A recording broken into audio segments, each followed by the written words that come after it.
ನಮಸ್ತೆ ಫ್ರೆಂಡ್ಸ್, ಸವಿ ಪಾಕಶಾಲೆ ಚಾನೆಲ್ಗೆ ತಮಗೆಲ್ಲರಿಗೂ ಸ್ವಾಗತ. ನಾನಿವತ್ತು ಹಲಸಿನ ಹಣ್ಣು ಕಡುಬು ರೆಸಿಪಿನ ಮಾಡಿ ತೋರಿಸ್ತಾ ಇದ್ದೀನಿ. ಹಲಸಿನ ಹಣ್ಣು ಕಡುಬನ್ನ ಯಾವ ರೀತಿ ಮಾಡೋದಂತ ನೋಡ್ಕೊಂಬರೋಣ ಬನ್ನಿ. ಹಲಸಿನ ಹಣ್ಣು ಕಡುಬು ಮಾಡೋದಕ್ಕೆ ನಾನಿಲ್ಲಿ 1 ಕಪ್ ಆಗೋಷ್ಟು ಹಲಸಿನ ಹಣ್ಣನ್ನ ತೊಗೊಂಡಿದ್ದೀನಿ. ಇವಾಗ ಹಲಸಿನ ಹಣ್ಣು ಸೀಸನ್ ಆಗಿರೋದ್ರಿಂದ ಈ ರೀತಿಯಾಗಿ ಹಲಸಿನ ಹಣ್ಣು ಕಡುಬು ಮಾಡ್ಕೊಂಡು ಒಂದ್ಸತಿ ತಿಂದು ನೋಡಿ.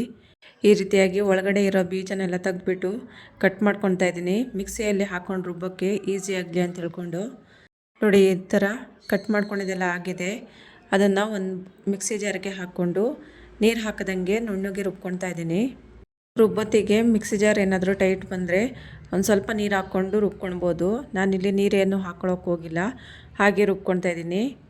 ನೀರು ಹಾಕಬೇಕಂತ ಏನಿರೋದಿಲ್ಲ, ಹಲಸಿನ ಹಣ್ಣೆ ನೀರು ಬಿಡ್ಕೊಳ್ಳುತ್ತೆ. ಈಗ ನೋಡಿ ರುಬ್ಕೊಂಡಿದ್ದೆಲ್ಲ ಆಗಿದೆ. ಇದನ್ನು ಒಂದು ಬೌಲ್ಗೆ ಹಾಕ್ಕೊಳ್ತಾ ಇದ್ದೀನಿ.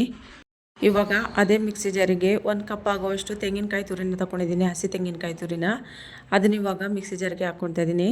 ಅದ್ರ ಜೊತೆಯಲ್ಲೇ 1 ಕಪ್ ಆಗುವಷ್ಟು ಬೆಲ್ಲನ ಕುಟ್ಟಿ ತೊಗೊಂಡಿದ್ದೀನಿ. ಆ ಬೆಲ್ಲನ ಇವಾಗ ಅದ್ರ ಜೊತೆ ಮಿಕ್ಸ್ ಮಾಡ್ಕೊತಾ ಇದ್ದೀನಿ. ನೋಡಿ, ಇದೆರಡನ್ನೂ ಇವಾಗ ನೀರು ಹಾಕ್ದಂಗೆ ರುಬ್ಕೊಳ್ತಾ ಇದ್ದೀನಿ. ಇದನ್ನು ಇವಾಗ ರುಬ್ಕೊಂಡಿದ್ದಾಗಿದೆ. ನಾವು ಮೊದಲೇ ಹಲಸಿನ ಹಣ್ಣು ರುಬ್ಬಿದ್ದು ಹಾಕ್ಕೊಂಡಿದ್ನಲ್ಲ ಬೌಲ್ಗೆ, ಅದೇ ಬೌಲ್ಗೆ ಹಾಕ್ಕೊಂಡು ಮಿಕ್ಸ್ ಮಾಡ್ಕೊತಾ ಇದ್ದೀನಿ.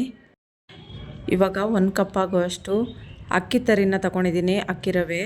ಇದು ಮನೆಯಲ್ಲೇ ನಾನು ಅಕ್ಕಿ ತೊಳೆದ್ಬಿಟ್ಟು ಒಣಗಿಸಿ ಮಿಲ್ಗೆ ಹಾಕ್ಕೊಂಡು ರವೆ ಮಾಡಿಸ್ಕೊಂಡಿರೋದು. ಇದನ್ನ ಇವಾಗ ನೀರು ಹಾಕ್ಕೊಂಡು ಚೆನ್ನಾಗಿ ಒಂದು ಸಲ ತೊಳ್ಕೊಳ್ತಾ ಇದ್ದೀನಿ. ತೊಳೆದ್ಬಿಟ್ಟು ನೋಡಿ, ಇದನ್ನು ನೀರನ್ನ ತೆಗಿತಾ ಇದ್ದೀನಿ. ನೀರು ಹಾಕ್ಕೊಳ್ಳೋಕೆ ಹೋಗ್ಬಿಡಿ. ನೀರು ಹಾಕ್ಕೊಂಡ್ರೆ ಮತ್ತೆ ತೆಳುವಾಗಿಬಿಡುತ್ತೆ. ಬೆಲ್ಲ ಮತ್ತು ಹಲಸಿನ ಹಣ್ಣು ಹಾಕಿರೋದ್ರಿಂದ ಅದು ನೀರು ಒಡೆದ್ಕೊಂಡ್ಬಿಡುತ್ತೆ.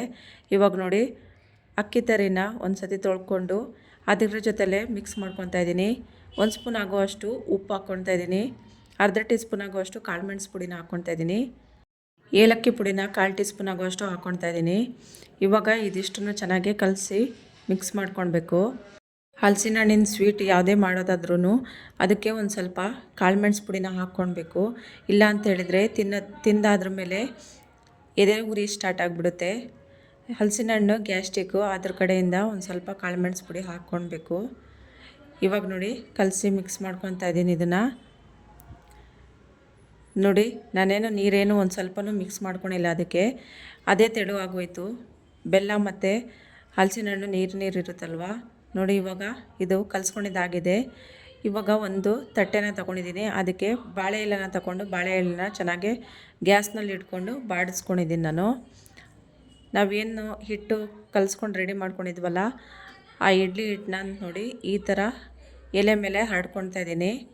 ರೀತಿಯಾಗಿ ತಟ್ಟೆ ಇಟ್ಬಿಟ್ಟು ಬಾಳೆ ಎಲೆ ಮೇಲೆ ಹರಡ್ಕೊಳ್ಳೋದ್ರಿಂದ ಅದು ಅಂಟೋದಿಲ್ಲ ಮತ್ತು ಎಣ್ಣೆನೂ ಬೇಕಾಗಿರೋದಿಲ್ಲ. ಈ ರೀತಿಯಾಗಿ ನೋಡಿ ಎಲ್ಲದೂ ಹಾಕ್ಕೊಂಡಾಗಿದೆ. ಇದನ್ನ ಇವಾಗ ಎಲೆ ಎಲ್ಲ ಚೆನ್ನಾಗಿ ಫೋಲ್ಡ್ ಮಾಡ್ಕೊತಾ ಇದ್ದೀನಿ. ಫುಲ್ ಕವರ್ ಮಾಡ್ಕೊಬೇಕು. ಈಗ ಮತ್ತೆ ಇನ್ನೊಂದು ಪ್ಲೇಟ್ ಆಗೋವಷ್ಟು ಇದೆ ಹಿಟ್ಟು. ಇವಾಗ ಇನ್ನೊಂದು ಪ್ಲೇಟ್ ಇಟ್ಬಿಟ್ಟು ಆ ಹಿಟ್ಟನ್ನ ಬಾಳೆ ಎಲೆ ಇಟ್ಬಿಟ್ಟು ಇನ್ನೊಂದು ಸತಿ ನಾನು ಹಿಟ್ಟನ್ನ ಹಾಕ್ಕೊಂಡು ಚೆನ್ನಾಗಿ ಇದನ್ನು ಎಲ್ಲ ಕಡೆ ಹರಡ್ಕೊಳ್ತಾ ಇದ್ದೀನಿ. ಫಸ್ಟಿಗೆ ನಾವು ಹೆಂಗೆ ಮಾಡಿದ್ವಿ ಅದೇ ಥರನೇ ಎಲೆ ಎಲ್ಲ ಫೋಲ್ಡ್ ಮಾಡಿಕೊಂಡು ಇವಾಗ ನೋಡಿ 2 ಬಟ್ಲು ಅದಕ್ಕೂ ಅಷ್ಟಾಗಿದೆ. ಇಡ್ಲಿ ಪಾತ್ರೆಯಲ್ಲಿ ಹಬೆನಲ್ಲಿ ಒಂದು 20 ನಿಮಿಷ ತನಕ ಚೆನ್ನಾಗಿ ಇದನ್ನು ಬೇಯಿಸ್ಕೊಳ್ಬೇಕು. 20 ನಿಮಿಷ ಬೇಯಿಸ್ಕೊಂಡ್ರೆ ಸಾಕಾಗುತ್ತೆ. ನೋಡಿ, ಇವಾಗ 20 ನಿಮಿಷ ಆಗಿದೆ. ನೋಡಿ, ಇವಾಗ ಎಲೆ ಎಲ್ಲ ಓಪನ್ ಮಾಡಿ ತೆಗೆದು ತೋರಿಸ್ತಾ ಇದ್ದೀನಿ ಎಷ್ಟು ಚೆನ್ನಾಗಿ ಬಂದಿದೆ ಅಂತ ತಿಳ್ಕೊಂಡು. ನಿಮ್ಮ ಮನೇಲಿ ಏನಾದರೂ ಅಕ್ಕಿ ತರಿ ಇಲ್ಲ ಅಂತ ತಿಳ್ಕೊಂಡು ಹೇಳಿದರೆ ಅಕ್ಕಿನೇ ಡೈರೆಕ್ಟಾಗಿ ಒಂದು 5 ಅವರ್ ಮುಂಚೆನೇ ನೆನೆಸಿ ಕಾಯಿ ತುರಿ ಮತ್ತು ಬೆಲ್ಲ ಜೊತೆ ರುಬ್ಕೊಂಡು ಮಾಡ್ಕೊಬೋದು. ಇವಾಗ ನೋಡಿ,